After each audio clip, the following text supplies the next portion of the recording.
All right, Cactus Dave here. I want to tell you an inconvenient truth, but you need to know it.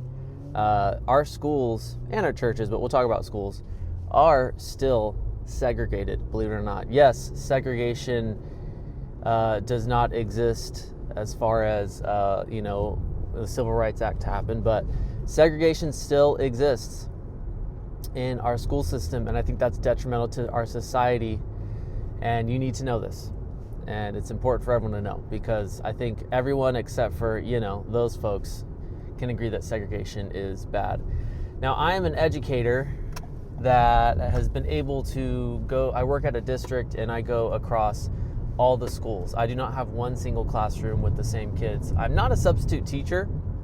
What I do is like a substitute teacher, but I get paid what, even substitutes, but I get paid what I deserve and what I've earned, given all my credentials and whatnot. So I am a real teacher, but I have a unique position where I get to go across schools from TK aged, transitional kindergarten, to 12th grade, all over the district, with a vast array of socioeconomic statuses and levels, and I experience and see the segregation that happens, and I've heard stories firsthand of segregation within the schools. Now, segregation now is a voluntary kind of outward bounding of students, but I was having a conversation, and there's a specific school that is in it's in a neighborhood where the houses are probably around $2 million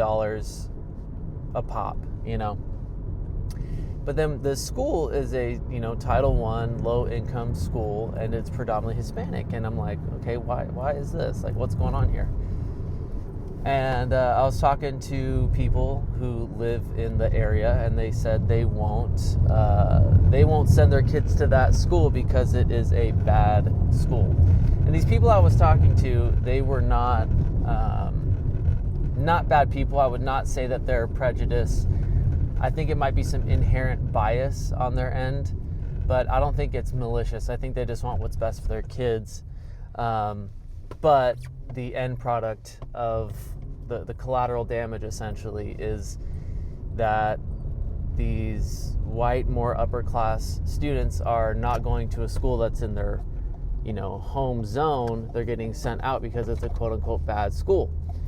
And the students at this school, there are some difficult behaviors. There are, some troubling behaviors. But what you got to understand about these students is not that they're bad kids. It's that kids in more disadvantaged situations where they have to stay home from school to watch their younger siblings, where their parents are working 70 hours a week and they have to watch themselves, when there is maybe gang and drug activity or just criminal activity within their neighborhood. It heightens their sense of fear. It heightens, they're losing one of these basic needs that every child needs to be successful at school and in life, which is this feeling of safety and security. So then, it makes sense that in the same way that if you work out and run 10 miles, your legs are going to be tired and it's going to be harder to walk the next day. If you're living in a situation where you're feeling financial and physical instability and maybe danger, or even just lacking a little bit of oversight from parents because they have to make ends meet, well, your muscles for regulation and happiness and a positive mindset, even if you live in a negative situation, they're going to be diminished. So people who have more fortunate circumstances see these students and don't want their kids to be around them, and they send them out. And that's kind of one avenue of the segregation that we see in the school system today. I also work in other schools, and more older kids who are in middle school and high school age, they talk about, oh, you went to that school? Oh, that's a white school. It's funny how a lot of adults have no idea that schools are still segregated and separated by race and socioeconomic standards and by class. And, adults have no idea, but the kids know it like it's kind of obvious. The kids have a easy understanding and a very clear understanding of what's going on in the system. Because they asked me, like, oh, what's that white school like, Now, the kids at the white schools, they don't really ask about what's the Latin school like, or what's the poor kid school like, or whatever. They don't ask me that because I don't think they're aware of the situation. But obviously the people who are on the lower socioeconomic rung of the ladder, they understand what's going on and they understand the separation. And, it's sad that kids, that this kind of segregation still exists in the school system, and kids are getting bussed out of their home school within their own neighborhoods in order to, go to a better school with better kids. And I think that just perpetuates the negative situation that we find ourselves in, and it isolates kids, and kids don't get to experience, a broader range of people, which I think ultimately makes them more empathetic and well-rounded and wise individuals. So our schools are still segregated, and people are pro-segregation without even knowing it, and without even being, in my opinion, intentionally racist or classist or whatever you want to say.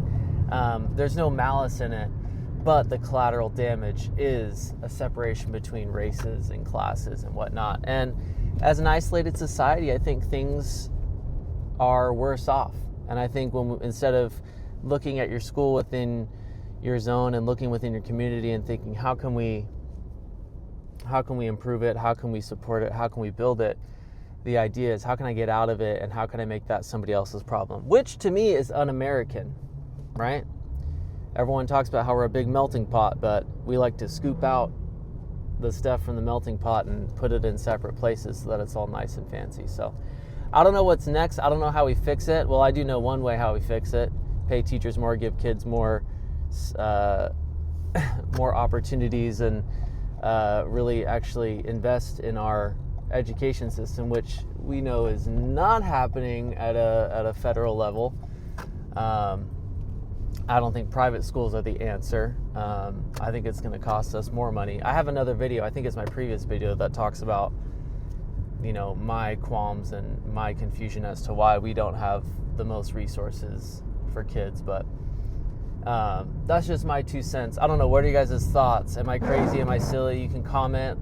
Please like and subscribe to this. It really helps me out. I'm trying to make this channel a place where I promote, unity and a better life and positivity, instead of just blabbing about all the pointless caca that you can find on Fox News and CNN and MSNBC and all that. But anyways, you can call into the voicemail hotline, 609-800-5622. Yes, our schools are still segregated, and if you're a normal human being with any level of empathy or a conscience, you should probably agree that that's bad.